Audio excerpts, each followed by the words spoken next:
Hi, I'm Ole Brygger and welcome to my YouTube channel. Today I'm going to talk about this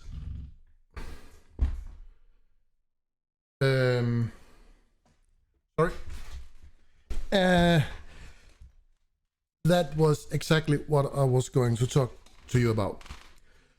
My chair, it's broken. It's actually very broken. It's wobbly. And sometimes the piston just have its own will. It just, like, if I push the button, it just do it like this. And during the day, I'm sitting all the way down here. And then I have to lift it again. Very annoying. So I have to tell you, this video is not sponsored in any way. I bought the new chair with my own money. So let's get started and assemble my new chair.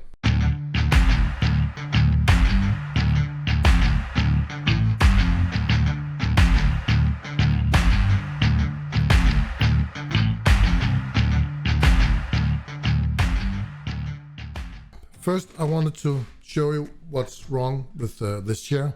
And as you can see on these images, it's not looking good. I had this chair for 1.5 to 2 years, and it worked pretty well the first couple of years. But now, as you can see, the piston is broken, the chair is very, very wobbly. I'm not one of the lightest person, I admit that. I'm 115 kilos. But this chair, it was actually rated for about 130 to 150 kilos. So I thought it was a good buy. Then when I bought it, I paid about, I think it was 150 or 60 euros. It was an expensive chair and it was rated for my weight. Let's look in more details what the problem is, and then we will get back to the unboxing of the other chair. I just made this quick drawing in MS Paint.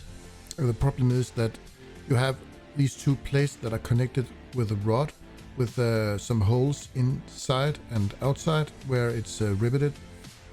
And the hole on the inside is not round anymore because the metal is very soft. It has become oval, and that's why this rod is not sturdy enough to keep the chair in place, and that's why the chair has become very wobbly. I encountered another problem after a few days where I had this chair. The wheels just came off. The reason why is that the wheelbase is made out of plastic instead of metal. I had to fill it in with some epoxy, and as you can see, these wheels are not connected very good. It's very loose. Sometimes the wheels also fall off my chair. I ordered a new chair, and as I said in the beginning of this video, I'm not sponsored in any way, but I chose a Secretlab Titan XL. It's rated to my weight, 180 kilos maximum weight, and I think that's enough for me. At least I only weigh 115. It seems like it's a very sturdy chair, and I really like the design of it, and I have seen a lot of reviews of this specific chair, so I think it's the right chair for me. Let's get started assembling this chair.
bought some third-party wheels from Amazon. I think they roll better on hard floor and you don't need a chair mat. The wheels that came with the chair are actually fine, but the new wheels is a lot less noisy, and when you're sitting on the top floor, people below won't hear you as much. I will put a link in the description below.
This chair is actually very comfortable. It's sturdy and quite heavy as well. That surprised me, but there's a lot of iron in this chair. So I hope it will keep me comfortable for the next 3 to 5 years before I have worn it out. So if you would like a chair like this, Secretlab, Titan, XL, or any of their other products, I will link in the description below so you can find it. I will say thank you for watching, and now I will enjoy my chair. Goodbye for now.